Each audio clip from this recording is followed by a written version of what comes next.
जो सर्व ज्ञान वैराग्य निर्विचाराची ज्ञान त्याचे गुरुपाद ब्रह्मज्ञान होते ज्या संवाद रंग म्हणला कोणत्याही सुरात बसे सुरात रंगाची. ज्यावेळेस चौथा तरंग आणि पाचवा तरंग या दोन तरंगामध्ये अनुक्रमे तत्वदृष्टी आणि अदृष्टी. प्रथम तत्वदृष्टी हा ज्ञेय ब्रह्म अर्थात महावाक्याच्या श्रवणाद्वारा श्रीगुरूंच्या महावाक्य श्रवणाद्वारा मुक्त झाला ज्ञेय ब्रह्माचं स्वरूप जाणून. परंतु ज्या वेळेस अदृष्टी हा ज्ञेय मार्गाचा किंवा त्याला अधिकार प्राप्त नसल्यामुळे ध्येय मार्गाचा उपदेश सद्गुरूंनी पाचव्या तरंगात केला आणि पाचव्या तरंगामध्ये ध्येय ब्रह्म आणि लय चिंतनाचा प्रकार ज्यावेळेस सांगितला ते दोन्ही प्रकारे दोन्ही तत्वदृष्टी आणि अदृष्टी मुक्त झाले. परंतु हा त्या दोघंही मुक्त झालेले पाहून या तर्कदृष्टीलाही जिज्ञासा जागृत झाली आणि ज्यावेळेस श्रीगुरूंनी पाचवा तरंग असो किंवा चौथा तरंग या दोन्ही तरंगामध्ये ज्याप्रमाणे स्वप्न मिथ्या आहे त्याप्रमाणे जागृतीसुद्धा मिथ्या आहे असा उपदेश करूनच दोघांनाही त्या ठिकाणी मोक्षपद त्यांना प्राप्त झालं. परंतु हा शंका त्या गोष्टीवर घेतो की श्रीगुरूंनी सांगितलं स्वप्नाप्रमाणे जागृती मिथ्या आहे. याच गोष्टीवर हा तर्कदृष्टी अशी शंका घेतो की तुम्ही जर स्वप्न मिथ्या म्हणता परंतु स्वप्न मिथ्या आहे का नाही हेच अगोदर नक्की नाही ठरलेलं नाही. जागृतीचा दृष्टांत उदाहरण देता आणि स्वप्न मिथ्या ठरवता परंतु स्वप्नाचा दृष्टांत देऊन जागृती मिथ्या ठरवता. परंतु जागृतीचा दृष्टांत देऊन स्वप्न कसं सत्य आहे हे सांगताना तो सांगू लागला की स्वप्नामध्ये असलेले हे पदार्थ किंवा स्वप्न हे मिथ्या नसून जागृतीप्रमाणे सत्य नाही सत्य आहे. स्वप्नामध्ये काय होतं तर जागृत अवस्थेमध्ये जे काही पदार्थ पाहिलेले असतात त्या पदार्थांचीच सत्यत्वानेच म्हणजे जी स्मृती होते त्या स्मृतीलाच स्वप्न म्हणावं किंवा दुसरा त्याने असं युक्ती दिली. जागृतीमध्ये जे आपण पदार्थ पाहतो ना त्याची स्मृती कुठं होते स्वप्न. जे आपल्याला जागृतीमध्ये पदार्थ प्रतीत होतात त्याची स्मृती कुठे होते स्वप्नात. ज्याची स्मृती स्वप्नात होते ते पदार्थ जागृतीमध्ये मिथ्या नसून काय सत्य आहे. सत्य आहे. म्हणून स्वप्नातले पदार्थ मिथ्या नसून मिथ्या नसून काय सत्य आहे. जागृतीतलेच पदार्थ आहे कुठले जागृती म्हणून ते मिथ्या नसून काय सत्य आहे. पहिलं दूषण कोणतं दूषण पहिलं पण तिसरा प्रकार आहे लिंग हा लिंग हे करायला ना बघा, अज्ञात पदार्थाची स्मृती होत नाही. हे राहिलं. जे पदार्थ आपण पाहिले असते त्याची काय होते स्मृती होते. अज्ञात पदार्थाची काय होत नाही स्मृती होत नाही. जो पदार्थ आपण काय केला नाही पाहिलेलाच नाही. त्याची कुठं स्मृती होत असेल नाही. यावरून काढलं जातं स्वप्न स्मृतीचे पदार्थ आपल्याला ते सत्य म्हणता येत नाही. नाही. पूर्वपक्ष आहे. पूर्वपक्ष अज्ञात पदार्थाची सुद्धा काय होते प्रतीती स्मृती होते कालाला तणित खंडन करा. कोणत्या पदार्थाची अज्ञात अज्ञात पदार्थाची सुद्धा काय होते. उदाहरणार्थ आपला शिरच्छेद आपल्याला ज्ञात आहे का अज्ञात आहे अज्ञात तरी पण सुद्धा स्वप्नामध्ये आपल्याला आपला शिरच्छेद काय होतो तर दुसऱ्याचा दिसतो का आपला दिसतो आपला. तुम्ही आपला शिरच्छेद कधी पाहायला म्हटलं तर शिरच्छेद नाही. शिरच्छेद असेल तर पाहिला अनुभवाचा शिरच्छेद कुठं आपण आपला पाहू शकतो का नाही. पाहायला शिल्लक राहते का तो नाही. पण त्याला कुठं दिसते स्वप्नामध्ये अज्ञात पदार्थाची काय आहे स्मृती म्हणजे त्यांनी सांगितलं अज्ञात पदार्थाची काय होत नाही स्मृती होत नाही. आपल्याला सांगा अज्ञात पदार्थाची सुद्धा काय होते स्मृती होते. पण हा तिसरा प्रकार खंडन करायचा त्या जागृत पदार्थातले पदार्थ आपल्याला भासते असं जर म्हटलं तर स्मृती ज्ञान त्याची स्मृती म्हणता येईल. स्वप्नामध्ये पदार्थ स्मृती होत असते का प्रत्यक्ष पाहता प्रत्यक्ष पाहतो. असं म्हणता का तो स्वप्नातल्या पदार्थाची मला स्मृती झाली नाही. स्वप्नामध्ये कुठे स्वप्न स्वप्नामध्ये असं म्हणता का तो मला जागृतीतल्या पदार्थाची काय झाली स्मृती झाली. काय म्हणतं प्रत्यक्ष काय केलंय पाहिले पदार्थ म्हणून त्याला स्मृती ज्ञानाचे विषय म्हणता येईल नाही. मोठा दूषण कोणता आहे? स्मृतीमध्ये संस्कारापासून ज्ञान होत असते. कशापासून? संस्कारजन्य. संस्कारजन्य ज्ञान. आणि ते संस्कार आहे का प्रत्यक्ष पाहतो? प्रत्यक्ष पाहतो स्वप्नात. स्मृतीमध्ये विषय प्रत्यक्ष आहे का? नाही. ते काल नाही सांगितलं आपण. मी परीक्षा देत बसता त्यावेळेला ज्ञानेश्वरीच्या ओव्या तुमच्या समोर आहे. आणि परीक्षेमध्ये ज्ञानेश्वरीच्या ओव्या समोर आहे का? मग पेपर कसा सोडवला? संस्कार. स्मृती. इथं नाही तर कुठं आहे? आणि त्या संस्काराने काय सोडवला? पेपर. मग प्रत्यक्ष दिसते का बोल तुम्हाला? म्हणून आलं लक्षात, स्वप्नातल्या पदार्थाला स्मृती म्हणता येईल. कारण प्रत्यक्ष पाहताना तुम्ही कुठे? स्वप्नात. मग स्मृती कसं म्हणता येईल? प्रत्यक्ष ज्ञानाचे काय झाले? मग स्वप्नातल्या पदार्थाला स्मृती म्हणता येत नाही. मोठं दूषण आहे का? त्याचप्रमाणे अज्ञात पदार्थाची काय होते? प्रतीती येते. प्रतीती येते. एखादं लहान मूल आहे, त्याला स्तनपानात शिकवावं लागते का घेऊनच येतं ते? संस्काराने. मग त्याला जेवायला काही ज्ञान आहे का? मग कोणत्या संस्काराने? पूर्वजन्म. आलं का? दुसरा शिरच्छेदाचा दृष्टांत. कशाचा? शिरच्छेद. आपला शिरच्छेद आपण स्वप्नामध्ये काय करतो? पाहतो. कधी पाहिला आहे का? पाहिला म्हटलं तर पाहणारा काय पाहिजे? शिल्लक पाहिजे. शिल्लक पाहिजे. मग पाहणारा शिल्लक आहे का? मग म्हटलं दुसऱ्याचा शिरच्छेदावर, कोणाच्या? दुसऱ्याच्या शिरच्छेदावर त्याला आपल्या स्वतःच्या शिरच्छेदाची काय होते? प्रतीती. मात्र उलट झालं की दुसऱ्याच्या शिरच्छेद दुसऱ्याचा शिरच्छेद आणि त्याच्यावर याला प्रतीती कशी? मिळालं का लक्षामध्ये? दुसऱ्याच्या शिरच्छेदावरून आपल्या शिरच्छेदाची काय येते? प्रतीती. असं जर म्हणलं तर दुसऱ्याचा शिरच्छेद दुसऱ्याला दिसेल. कोणाला दिसेल? दुसऱ्याला. याला कशाला दिसेल? तरी पण स्मृती झाल्याशिवाय तात्पर्य कोणतं आहे? मग स्वप्नामध्ये दिसणारे पदार्थ स्मृती हे सत्य नसून काय? मिथ्याच आहे. मिथ्या आहे. एक प्रश्न. दुसरा प्रश्न कोणता? लिंग. लिंग शरीर हे स्थूल देहाला स्थूल सोडून शरीराला जोडलं. सत्य पदार्थाशिवाय. त्या लिंग शरीरात पण भाग टाकायचे. प्राण आणि कर्मेंद्रिय सोडून जात नाही. मग कोण सोडून जाते? अंतःकरण आणि ज्ञानेंद्रिय. कारण प्राण जर सोडून गेला तर मृत अवस्था प्राप्त होईल ना. काय? प्राणाच्या जाण्याने संपलं बघा. मरण नावाची वस्तू कोणाच्या जाण्याने आहे? त्याच्यावर एक कथाबिथा सांगितली. नंतर तुम्हाला क्रमाक्रमाने सांगून ते उपनिषदामध्ये प्रत्येक अभिमान झाला. मी सर्वामध्ये श्रेष्ठ. माझ्यामुळे हा सगळा व्यवहार चालला.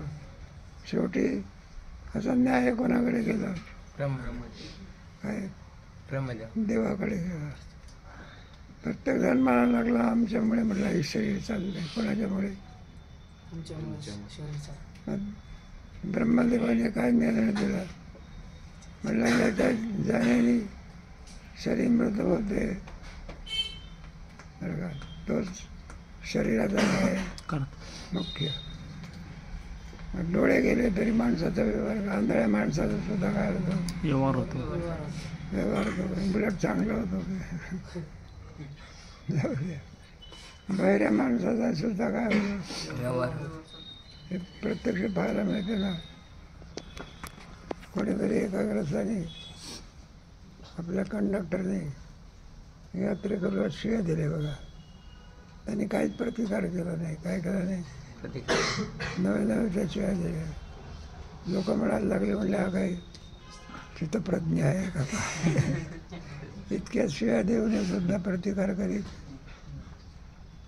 मग लोकांनी सांगितलं त्याला, हो म्हणल्यानं तुला शिव्या दिल्या तुम्ही. लोकांनी सांगितलं, म्हणलं हे पहा याला टोप जरी टाकली तरी काय होत नाही, ऐकायला येत नाही. ऐकायला झाल्या नाही तर प्रतिकार करील कसा कसा. पण बहिऱ्या माणसाचा काय होतं, व्यवहार होतो. व्यवहार होतो, सगळं लावून टाकायचं. आणि प्राण निघून गेला तर काम व्यवहार होतो का व्यवहाराची गोष्ट संपली. गोष्ट संपली. मग शरीराचा मुख्य कोण आहे, प्राण. का?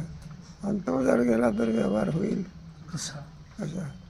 तो म्हणतो ना प्राण जाऊन पदार्थाची काय करतो, व्यवहार करतो. पण प्राण गेला तर संपलं की इंद्रिय व्यवहार करतात का. मग हे दूषण देतं. यावरून सिद्धांत काय निघाला, स्वप्नामध्ये जे लिंग पदार्थ पाहतो लिंग शरीर बाहेर जातो. ते सत्य नसून काय आहे, नित्यच. सत्य आहे. तर लाईट गेलेली आहे तर का दिसतं का, वाचा घे. तिसरं बरोबर, काल 3 पर्यंत राहिली खंड. शिष्यच राहिले. तिसरा शिष्य म्हणतो, महाराज, आपल्या मस्तकाचा छेद आपल्याच डोळ्यांनी पाहणे हे संभवनीय नसले तरी दुसऱ्याच्या मस्तकाचा छेद जागृतीत पाहिलेला असतो. त्या ज्ञानाच्या संस्काराने स्वप्नात आपल्या मस्तकाचा छेद तो पाहतो एवढेच. हे पहा, स्वप्नामध्ये आपल्या मस्तकाचा काय पाहिला. हे तर काय काय डाकू लोक असतात ना, त्याला भयंकर राग असायचा. काय असं राग, हातपाय तोडत नाही, मुनकच काय करतात. तुम्हाला काय ते घरातले किती क्रूर लोक असतात ते. मग ते काय करतात, हात तोडणं वेगळं, पाय तोडणं वेगळं. आणि त्याचं मुनकच काय करणे. एक क्षत्रिय होता बघा, क्षत्रियाचं काम आहे युद्ध करणे. मग युद्ध करून आला तो, बायकोला म्हणायला लागला, म्हणला मला आरती कर, ओवाळ म्हणायला लागला. मग तिला असं वाटलं आणि कोणता पुरुषार्थ केला कोणाचं माहिती. म्हणलं आरती आणखी लवकर लवकर ओवळ्या करता. ते म्हणले आणते, पण कोणता पुरुषार्थ केला. म्हणलं 200 लोकांचे हात पाय काय केले, तोडून आणि किती लोकांचे. 200. मला केवढा मोठा पुरुषार्थ आहे. मग ती चाणाक्ष होती. तिने सांगितलं, म्हटलं का हातपाय का बरं तोडले, मुनके का तोडले नाही. ते म्हणलं पहिले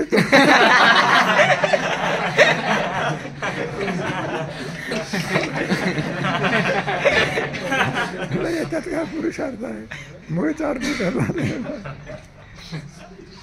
कधी सांगितलं तुम्हाला, मुनके तोडले की प्राण निघाला. मग आपला शिरच्छेद दिसतो कसा. स्वप्नामध्ये आपला मस्तकाचा काय दिसतो, शिरच्छेद दिसतो. त्याने पर्याय काढला. काय काढला, पर्याय काढला. दुसऱ्याच्या शिरछेदावरून शिरच्छेदावरून आपला काय दिसतो, शिरछेद. त्याचं उत्तर आहे दुसऱ्याला त्याचा दिसेल. बघा, अन्याचा दुसऱ्याला दिसू शकत नाही. अन्याचा संस्कार, परंतु त्यासही संस्कार कारण असल्यामुळे त्यास स्मृती म्हणण्यास हरकत नाही. श्री गुरु म्हणतात, हेही म्हणणे बरोबर नाही. हे म्हणणं काय नाही. बरोबर का बरोबर नाही. दुसऱ्याचा शिरच्छेद दुसऱ्याला दिसणार नाही. आपला त्याच्याशी काय संबंध आहे आता. श्री गुरु म्हणतात, हेही म्हणणे बरोबर नाही, कारण दुसऱ्या व्यक्तीचा शिरच्छेद जागृतीत पाहिला असल्यामुळे संस्कारही दुसऱ्याच्या शिरच्छेदाच्या ज्ञानाचाच होणार. हे पहा, अन्याचं अन्य रूपाने ज्ञान कसं होऊ शकेल. कोणाचा शिरच्छेद पाहणार तुम्ही, दुसऱ्याचा. त्याच्यावरून आपला शिरच्छेद दिसेल का मग, नाही का. शिरच्छेद कोणाचा आहे, दुसऱ्याचा. आणि त्याच्या संस्काराने आपला दिसेल का मग काय होत असतं. हे म्हणणं तुमचं काय नाही. बरोबर आहे. ज्याचा त्यालाच दिसेल. स्वप्नातला मस्तकाचा शिरच्छेद दुसऱ्याला दिसतो का, ज्याचा त्याला. दुसऱ्याला कसा दिसेल तो, नाही का लक्षात. म्हणून ज्याचा त्यालाच दिसतो. आणि शिरच्छेद कधी पाहिलेला आहे का? शिरच्छेद कधी पाहिलेला आहे का? मी माझा शिरच्छेद पाहिला असं म्हणतो लबाड सगळं. काय ठरवा लागेल म्हणलं मी मेलो नंतर उठलो. अरे उठला तर मेला कसा? मेला तर उठला कसा? शिरच्छेद कुठं काही दृश्य होतं त्यावरून काय सिद्ध झालं? दुसऱ्याच्या शिरच्छेदाने आपल्या शिरच्छेदाची काय होऊ शकत नाही. प्रतीती होऊ नाही काय ते कशा करता चाललेलं आहे? अज्ञात पदार्थाची सुद्धा तुम्हाला अज्ञात पदार्थाची स्मृती होत नाही. अज्ञात पदार्थाची शुद्धी काय होते? कधी न पाहिलेले पदार्थ कुठं दिसतात? स्वप्नामध्ये. कधी जन्मात कधी पाहिले? शिरच्छेद कुठं पाहिलेला आहे का? नाही. तेव्हा सांगायला शिल्लक राहतो तरी पण काय दिसतो? शिरच्छेद. मग ज्ञात आहे का अज्ञात आहे? अज्ञात. अज्ञात पदार्थाची सुद्धा काय होतं? प्रतीती. तुम्हाला अज्ञात पदार्थाची काय होत नाही? प्रतीती. अज्ञात पदार्थाची सुद्धा काय होते? स्मृती. प्रतीती. एक उदाहरण. दुसरं हे पाय लहान मूल आईचं स्तनपान करतं ते आताच जन्माला आलं आहे कधी मग त्याला जो आणखी स्तनपानाचा संस्कार आहे तो या जन्मातला आहे का? कोणत्या जन्मातला? ते तर आताच जन्माला आलेला आहे. मग त्याला संस्कार सांगावं लागते की ते घेऊनच आलं असते. पाण्याचं लहान पोर असलं ना त्याला तरी साखरेचं असं बोट घाला की तोंडात ते चोखतं बघा ते काढत नाही. काय करत नाही ते? काढत नाही बघा. काढत नाही. त्याचा मागच्या जन्माचे काय? आणि तुम्ही एखादा कडू अशा पदार्थाचं बोट घाला घेतलं. कोणत्या पदार्थाचं? कडू घालण्याच्या पुरीचं असं सगळं संस्कार आले कुठून? पूर्वजन्मी. या जन्मात तर काय नाही संस्कार नाही. म्हणजे अर्थ ते संस्कार घेऊनच जन्माला आलेला आहे. काय घेऊन? असं आहे. एक कोणीतरी पोरग पाळण्यात टाकलेलं होतं बघा मला. ते काय करायचं? काही वस्तू दिली तसं मोठीत घ्यायचं. काय घ्यायचं? मोठीत घ्यायचं. मग ते मोठीतला पदार्थ घ्यायला लागलं ते सोडत नसे बघा. काय करत नसे. एका बाईने त्याला प्रेमाने काहीतरी घ्यायला गेले. तिच्या गळ्यामध्ये काहीतरी सोनं होतं ते असे त्या पोराने काय केलं असं दाबलं बघा. आता साहजिकच आहे त्याच्या मोठीतून सोनं घेण्याकडे पुष्कळ प्रयत्न करायचा. पण ते पोरं लहानपणी काय मोठ काय करायचं नाही सोडत. एकाला विचारलं म्हणलं का इतका प्रयत्न करून हे सुद्धा मोठ सोडत नाही. म्हणलं हे मागच्या जन्माचे चोरीचे संस्कार.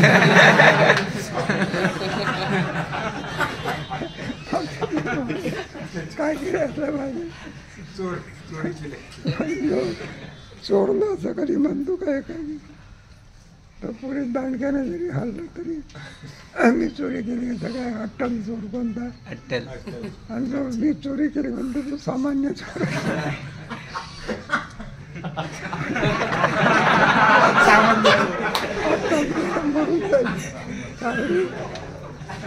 चोरी केली त्याला अट्टल चोर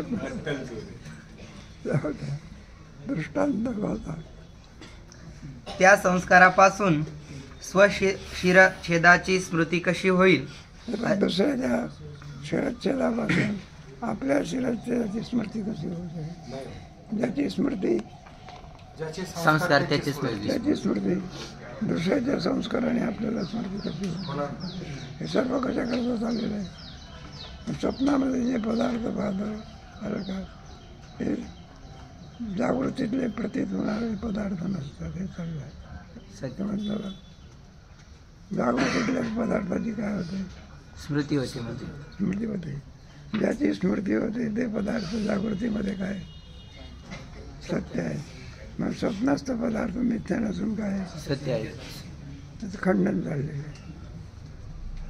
असे असूनही होईल असे मानले तर ज्ञात पदार्थाच्या संस्काराने वाटेल त्या अज्ञात पदार्थांची स्मृती मानावी लागेल. हे पहा. मग ज्ञात पदार्थाच्या संस्काराने वाटेल त्याची काय म्हणायला लागेल? स्मृती मानावी लागेल. स्मृती म्हणावी लागेल. हे आता हे पहा, लाईट नाही ना, लाईट नाही ना, पुन्हा सांगू की आपण नवीन विषय असतो, हे काय की काय होत नाही, त्याच्यात काही नाही का. रावणाने सीतेचं हरण कसं केलं हे सांगतात कसं का विचार कर. हे काही पुराण नाही, तत्वविचार आहे. कोणता विचार आहे? शाळेमध्ये शिकवलं जातं. तर मामासाहेब काय शिकवायचे? तत्वज्ञानच शिकवायचे. भारतीय तत्वज्ञान, पाश्चिमात्य विचार काय? कोहम कथमिदम जातं नाही का. विचार कशाला म्हणतात नाही का. मी कोण आहे? कोहम कथमिदम, मी कोण आहो? कथमिदम, हे जगत कसं निर्माण होतं? कोवही करता असे विद्यते, त्याचा करता कोण? उपादान किंवा या जगताचं उपादान कारण काय? कोहम कथमिदम जातं, कोवही करता असे उपादान किंवा विचार स्वयं. हा विचार माणसाला मनुष्य देहातच करता येतो. म्हणून मनुष्य देह भोग प्रधान नाही. कोणता प्रधान आहे? विचार. मग भोग घ्यायचाच नाही का? जेवायचाच नाही का? मग प्राणाला जिवंत ठेवण्याकरता काय करायचं? जेवण्याकरता जगायचं असते का जगण्याकरता जेवायचं? जेवण्याकरता जगायचं असते का? जगून काय करायचं? जेवण करायचं. जगून काय करायचं? तत्वविचार. मनुष्य देहातच होऊ शकतो तत्वविचार, अन्य देहामध्ये होऊ शकत. मग गीतेमध्ये काय आहे? नासतो विद्यते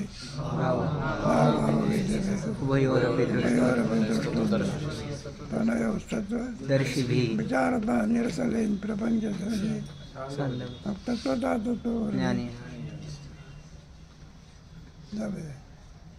पुढे हे सर्वथैव अनुभवाच्या विरुद्ध आहे. म्हणून स्वप्नज्ञानास स्मृती मानणे घडत नाही. हे पहा, स्वप्नातल्या ज्ञानाला, स्वप्नात जे पदार्थ पाहतो ते जागृतीतल्या पदार्थाची स्मृती आहे असं म्हणता येईल नाही. जागा झालेला माणूस स्वप्नात पाहतो, तो असं म्हणतो का मला तिथं स्वप्नामध्ये आठवण झाली होती? नाही. का प्रत्यक्ष पाहतो? प्रत्यक्ष पाहिले होते. असं म्हणतो का तुम्हाला त्या स्मृती झाली होती? नाही. पण प्रत्यक्ष दिसत असताना देखील काय ते इंद्रियाचे ज्ञेय होतात. काय होतात? स्मृतीमध्ये काय असते? दिसते का पदार्थ? नाही. फक्त संस्कार. पण परीक्षा देतात तिथं काय वही दिसते का तुम्हाला? नाही. मग काय असते? स्मृती, संस्कार. संस्कारामध्ये पदार्थाचा संबंध नसतो. काय नसतो? संबंध. त्याला स्मृती असं म्हणतात. स्मृती ज्ञानाचे प्रकार आहे ना, त्याच्यामध्ये एक स्मृती ज्ञान. वेदांत शास्त्राने स्मृती ज्ञानाला परोक्ष मारून टाका असा प्रश्न. त्याचं खंडन आहे. म्हणलं कोणत्या इंद्रियापासून होते? कोणत्या प्रमाणापासून होते? स्मृती काय नाही? प्रमाणजन्य. म्हणून स्मृतीला प्रमा म्हणता येत नाही. मग स्मृती ज्ञानाला अप्रमा म्हटलं. यथार्थ. पण ते यथार्थ आहे. काय? यथार्थ. मग स्मृती ज्ञानाला यथार्थ प्रमा म्हणतात. आहे ना स्मृती, त्याला प्रमाण म्हणता येत. प्रमाणापासून इतकेच काय आहे? प्रमा आहे. प्रमा म्हणजे यथार्थ ज्ञान. कोणतं ज्ञान? मग स्मृतीला प्रमा म्हणता येत नाही. तुमच्या चौथ्या तरंगामध्ये स्वप्न स्मृती खंडनाविषयी अनेक युक्ती ग्रंथकारांनी सांगितल्या आहेत, परंतु स्मृतिज्ञानाचा विषय सन्मुख प्रतीत होत नाही. हे पूर्वोक्त दूषण अतिप्रबल आहे. स्मृती खंडनाविषयी शास्त्रकाराने पुष्कळ विचार केला आहे. त्याच्यातला थोडा विचार निश्चलदाजीने काय केलेला आहे. बरं आहे, अनेक युक्ती सांगत बसण्यापेक्षा एका युक्तीने काय करायचं? खंडन. मग निश्चलदाजीचे उपकारच मानले पाहिजे. अनेक युक्तीने स्मृती होऊ शकत. आपल्या याच्यामध्ये थोडं विचारसागरामध्ये काय प्रत्येकाचं थोडं थोडं घेतलं आहे, नाही का साई दर्शन करायचं घेतलेलं आहे. विचारसागराला थोडं प्रामाण्य चांगलं मिळालं. इतर ग्रंथाच्या अध्ययनापेक्षा सुद्धा सगळ्या ठिकाणी कोणता ग्रंथ शिकवला जातो? विचारसागर. त्याला इतकं महत्त्व का? विचारसागर अन्य ग्रंथामध्ये प्रवेश करू. इकडचे पोरं जातात ना तिकडे शिकण्याकरता, मग काही शिकत असतात. मध्ये गुरुजी शिकवतो, पाठ घेतात. ते म्हटलं गुरुजी हे पाठ काय देतात? हे तर आम्हाला अगोदरच माहिती आहे. या म्हटलं कुठं माहिती आहे? म्हणून विचारसागरामध्ये. म्हणून विचारसागर हा अन्य ग्रंथामध्ये काय करतो? मग ते काय करत शिकवलं पाहिजे. अलीकडे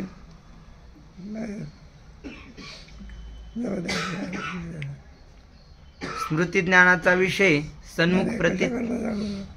वेदांत सांगण्याची काय, कीर्तन करायला काय, टीका म्हणणं हाऊस आहे काय, पण अभ्यास करण्याचा काय कंटाळा.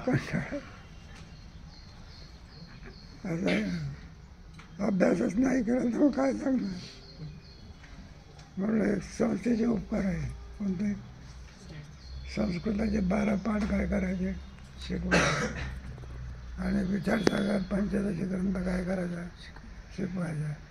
तुम्हाला आवडो अथवा न आवडो.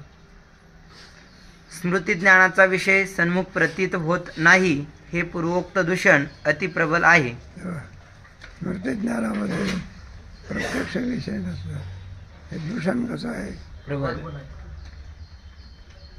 तुम्ही असं म्हणता प्रत्यक्ष पाहता ना, जसं जागृतीमध्ये पाहता तसं स्वप्नामध्ये सुद्धा काय पदार्थ पाहतो नाही का? जागृती जसा हत्ती पाहतो तसा स्वप्नामध्ये सुद्धा काय पाहतो? हत्ती पाहतो. त्याला स्मृती म्हणता येईल का? त्याला स्मृती म्हणता येत नाही. पाहून एखादा पोरगा आणखी पेपर सोडत असेल त्याला स्मृती म्हणता येईल का? नाही. मग न पाहून सोडत असेल तर स्मृती. त्याला काय म्हणताय? स्मृती म्हणता येईल. आमच्या वेळेला काय पोर होते बरं का? तर म्हणलं अरे मी काय लिहिलं आहे बघ की मला. तर म्हणलं हे पहा, मला जे येते ते त्याच्यामध्ये काय करणार लिहिणार. तुझा पेपर पाहून मी काय करणार नाही, लिहिणार पेपर लिहिणार नाही. मला जे येईल, कारण तुझा पेपर पाहून जर मी प्रश्न लिहिले पाप होईल. काय होईल? जरी दाखवत असला तरी तो काय पाहून काय करत नाही. मग असे विद्यार्थी आहेत का?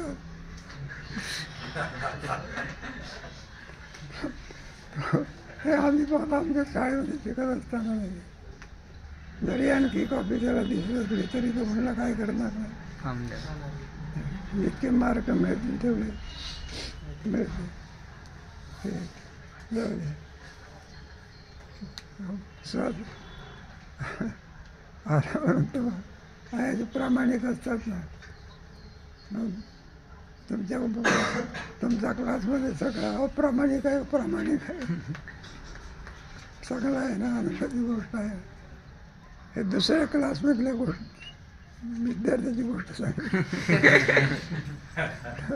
तुमच्या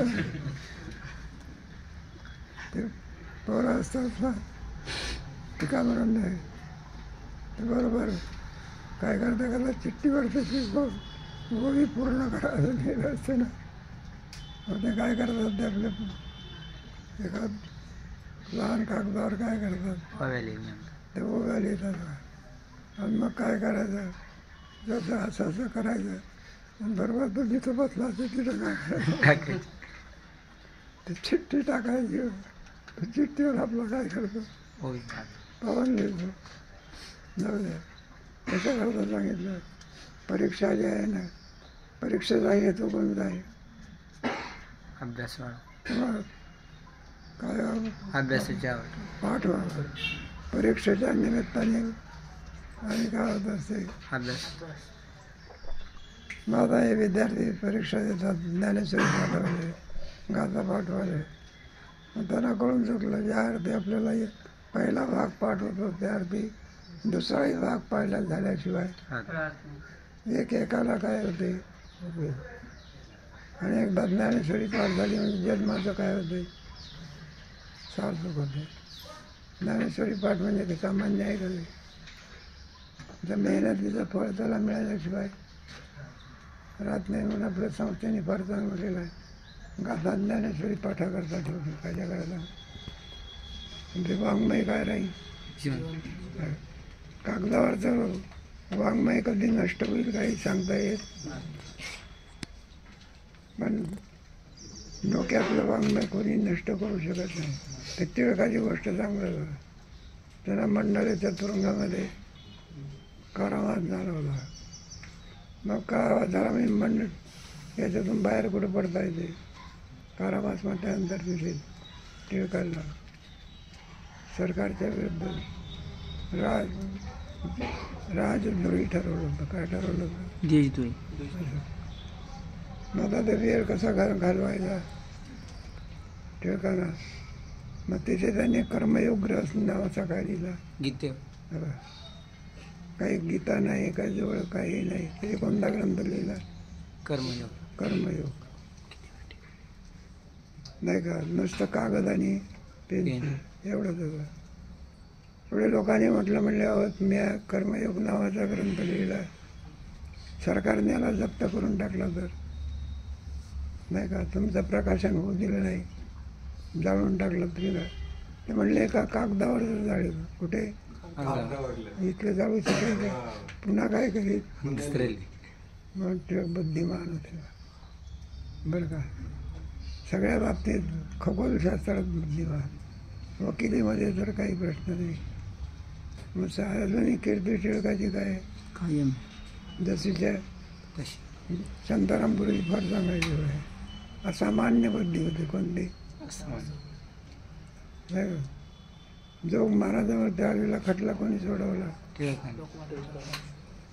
कुठं तरी इंग्लंडच्या लायब्ररीमध्ये त्याने तो कायदा वाचला होता बघा. मग त्या कायद्याचं ज्ञान होण्याकरता बरोबर ते पुस्तक, त्याचा पान नंबर, त्याचा हे नंबर जसाच्या ते पुस्तक आणि तो कायदा वाचून दाखवला. तर जोग महाराजावरचा खटला काय झाला. आणि जो वारकऱ्याने दिंड्या काढल्या बघा काय जोग महाराज की जय हो. तुम्हाला सांगायचं म्हणजे आमच्या वारकरी पंथाचा काय झाला विजय झाला. याचा सांगता येत नाही आपल्याला. कीर्तनामध्ये मानभाऊ पंथाची दूषण दिलं होतं. कोणत्या पंथामध्ये? आणि त्यांचे त्याच्यामध्ये बसले होते. त्यांनी टिळकाने आपल्या जोगाने असा आक्षेप घेतल्यानंतर त्याच्यावर केस केली. काय केली?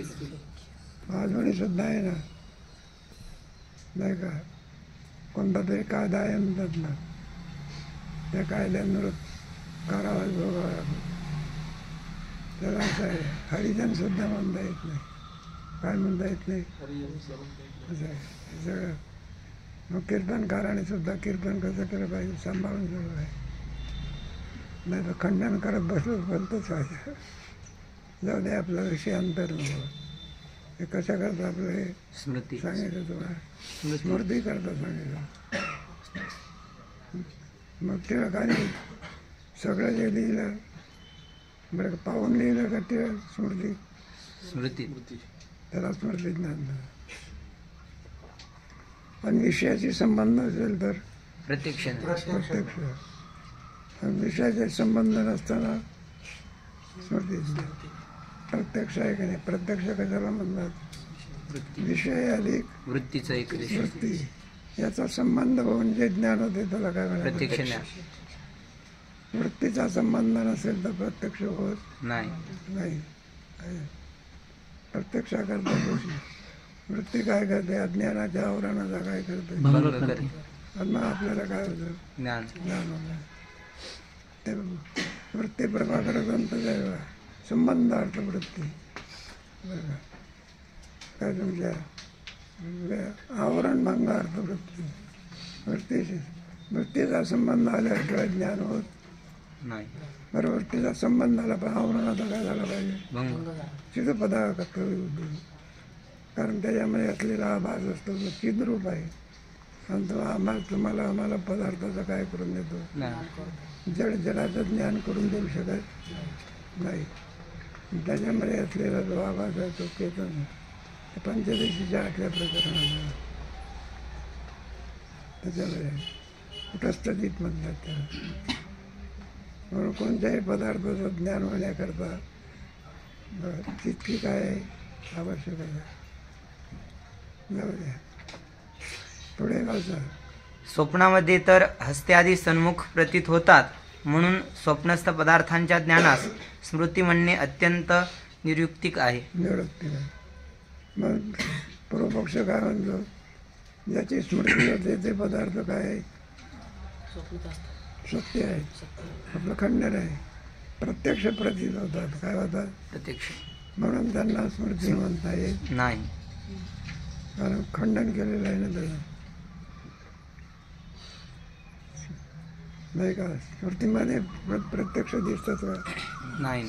एका बाईने कुठंतरी रानात काय पाहिला, वाघ पाहिला. वाघाचं कोणतं ज्ञान झालं, प्रत्यक्ष झालं. प्रत्यक्ष. पण 2 महिन्यांनी त्या वाघाची तिला स्मृती झाली. काय झाली, स्मृती. मग आता काय प्रत्यक्ष आहे का ते, नाही. आता काय स्मृती. स्मृती नाही. प्रत्यक्षामध्ये भीती होती. काय होती, भीती. आता स्मृतीमध्ये घाबरतं का ते. आता प्रत्यक्ष अरण्यात पाहिला त्यावेळेला कोणतं प्रत्यक्ष, आणि घरी आल्यानंतर काय झालं, स्मृती झाली. जे पाहिलेलं होतं त्याची काय झाली, स्मृती झाली. ते संस्कार होते ना. जागृतीमधले काय होते, जिवंत भागाचे काय होते, संस्कार होते. आणि त्या संस्काराने घरी काय झाली, स्मृती. मग स्मृतीमध्ये प्रत्यक्ष भाग आहे का तिथे, नाही. मग स्मृतीमध्ये प्रत्यक्ष वस्तू पदार्थ.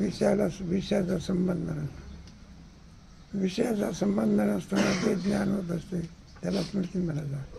आणि संबंध म्हणून ज्ञान होते त्याला प्रत्यक्ष.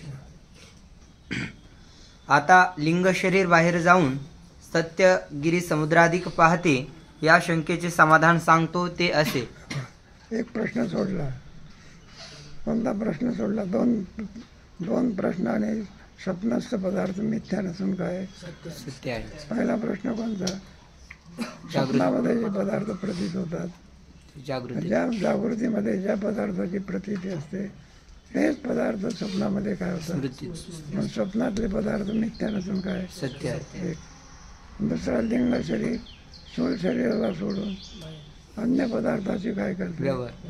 म्हणजे ज्याच्याशी व्यवहार करते ते पदार्थ मिथ्या नसून काय सत्य आहे. सत्य आहे. मग स्वप्नस्थ पदार्थ मिथ्या नसून काय सत्य आहे. सत्य आहे. जागृती सुद्धा मिथ्या नसून काय, स्वप्नावरून जागृती आपण काय म्हणतो, मिथ्या म्हणतो. जागा झाला की कुठे काय स्वप्नच नाही.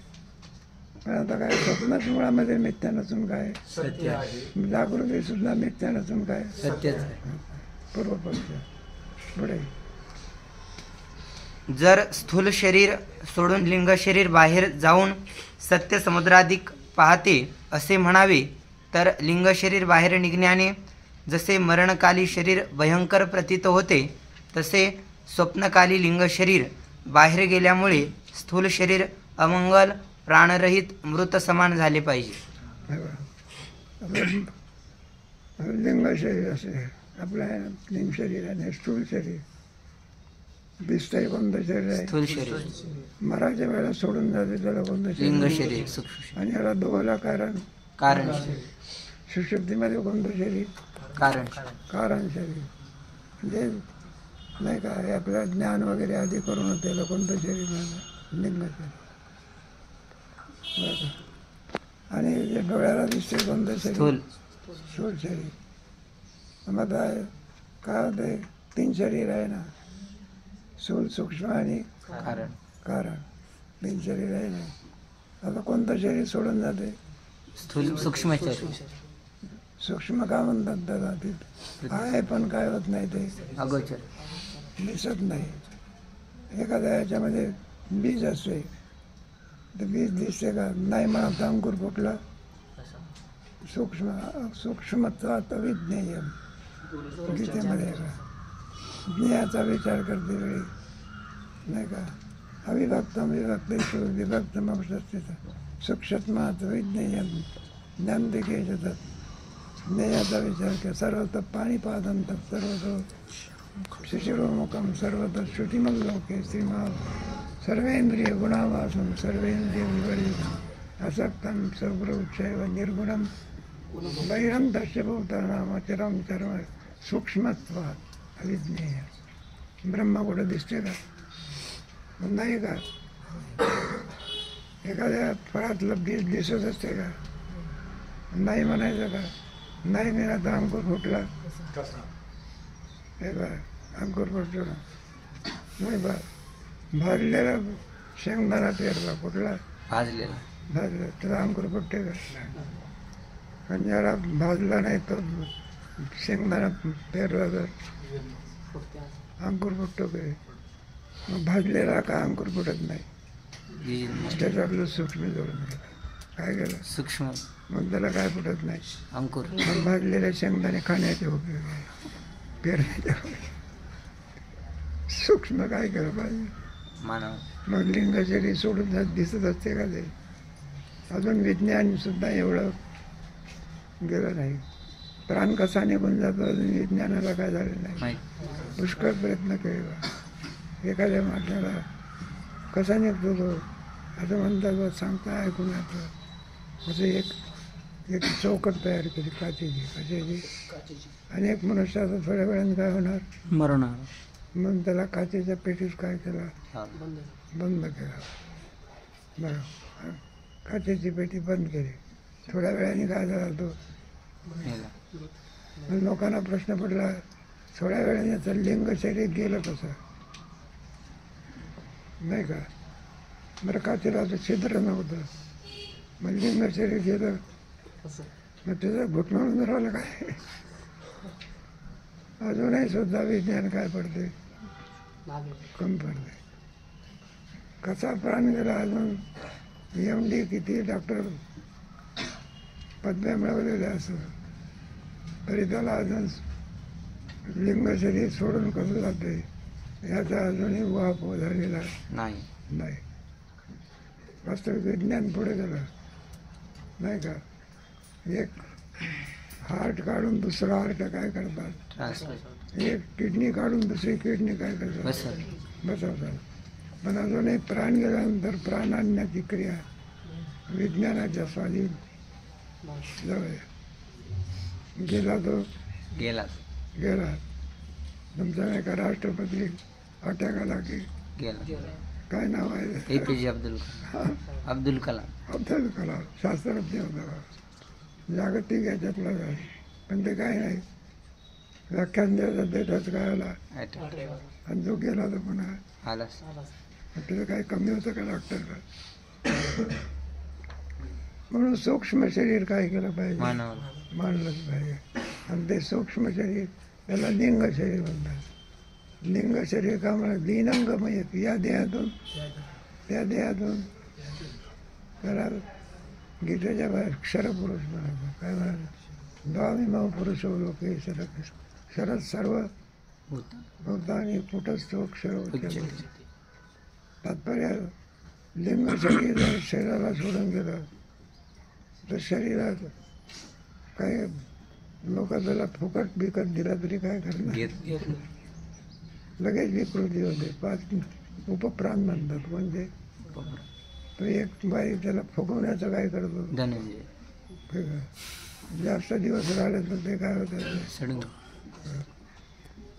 माझं नाही का तुमच्या म्हणण्याप्रमाणे सूक्ष्म शरीर शरीरातून जाऊन जागृत पदार्थाचे व्यवहार करते सूक्ष्म शरीर लिंग शरीर गेलं की ते व्यवहाराच्या उपयोगी राहत नाही मग प्रेत चालत जात असते का मसनात मग न्यावं लागते मग त्याला हातपाय नाही का मग का चालत नाही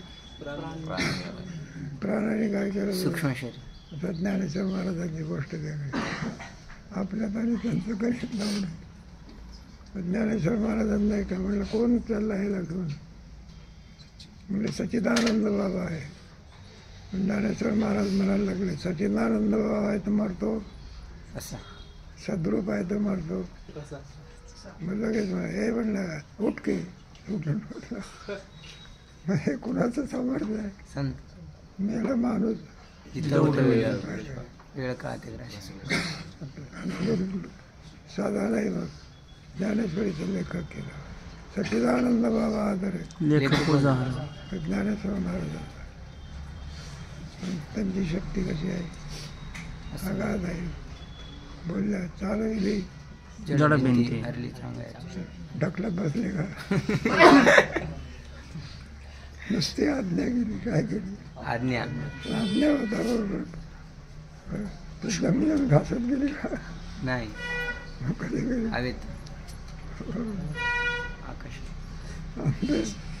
चांगल्याने पाहिली बघा. म्हणलं आवाज येतो काय भानगड आहे म्हणाचं. पाहिलं भिंत चालली होती कुठं चांगले आणि त्या चारी भाऊ त्याच्यावर काय होते बसले. त्याने विचार केला म्हणला हे आपण ज्या वाहनाने चाललो ते सजीव आहे. ज्ञानेश्वर महाराजाचं वाहन कसं आहे? निर्जीव आहे. जर घ्या म्हणायला लागले कदाचित ॲक्सिडेंट वगैरे झाला तर आपण सगळे काय संपून जाऊ. मग मरण येण्याच्या अगोदरच खाली उतरलेल्यावर आपल्यापेक्षा सामर्थ्य कसं आहे? आले लोटांगणी चांगले ठीक आहे. आळंदीचं भाग्य आहे ना. चारी अवतार कुठं झाले नाही का? हे आळंदीचंच आहे ना. तुम्ही बाकी 4 अवताराचे 4 ठिकाण आहे.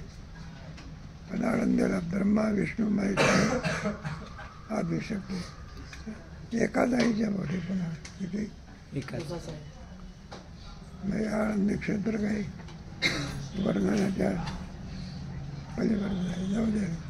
आपलं स्मृती चाललेली आहे. काय चालले? लिंगदेह स्थूल शरीराला सोडून जागृत पदार्थाचे काय व्यवहार म्हणून जागृतीतले स्वप्नातले पदार्थ सत्य आहे. सत्य आहे. मुळात लिंग शरीर जर सोडून स्थूल शरीराला जाऊन झाले तेव्हा स्थूल शरीर आहे तसं राहू शकत नाही. त्याच्यामध्ये विकृती निर्माण होते. काय होते? विकृती. म्हणून लिंग शरीर स्थूल शरीराला सोडून जाऊ शकत नाही. पण आहे बघा जेव्हा कारण लिंग शरीर आहे म्हणूनच हे इंद्रिय काम करतात. प्राणाचं साह्य नसेल तर कोणताच इंद्रिय काय करू शकत? मरणामध्ये कोणाचं साह्य नसते. प्राण डोळे असून काय होत नाही. कान असून ऐकत नाही. सगळे हातपाय आहे. मग काय हातपाय हलवतो का? मग हातपाय हलवले असेल तर त्याला मला म्हणता येईल का? नाही. मेला असेल तर हातपाय कसे हलवे? जाऊ द्या. मग लिंग शरीर स्थूल शरीराला सोडून जागृतीतल्या पदार्थाचे व्यवहार करतो. म्हणून स्वप्नास्थ पदार्थ सत्य आहेत असं आपल्याला म्हणता येत नाही. पुढे तसे तर होत नाही. स्वप्नकाली स्थूल शरीर प्राणासहित असून मंगलरूप असते. मृत समान भयंकर दिसत नाही. म्हणून स्थूल शरीर सोडून लिंग शरीर स्वप्नावस्थेत बाहेर जात नाही. कारण गेला तर त्याच्या नाही का स्थूल शरीराची अवस्था तशी राहते का? आहे का? बरं आपण झोपून उठत असतो अमंगल दिसते का? कारण झोपेमध्ये जरी गेला तरी प्राण आहेच की. जागा झाला तरी प्राण आहे की. प्राणाचा अन्वय आहे. काय? आणि एका शरीराचा व्यतिरेक म्हणतात. जागृतीमध्ये स्वप्न नाही. स्वप्नामध्ये जागृती नाही. नाही का? स्वप्नामध्ये समाधी नाही. समाधीमध्ये काय नाही. अवस्थेचा काय? व्यतिरेक. आणि सर्व अवस्थेमध्ये प्राण जसाचे आहे तसा आत्मा जसाचे आहे तसाच आहे. आत्म्याचा अन्वय म्हणतात त्याला. काय म्हणतात? घडे जरी आणि घासले तरी मातीचा काय असतो? अन्वय असतो. आणि नामरूप मात्र त्याचा व्यतिरिक असतो. फराळाचं नामरूप वेगळं, घड्याचं नामरूप वेगळं. नामरूप म्हणजे जगत आणि अस्तित्वाची क्रिया म्हणजे ब्रह्म.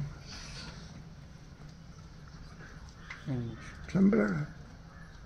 बरं संपलं.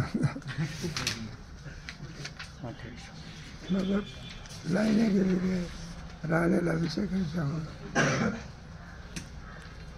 श्री गुरुचरण सरोवर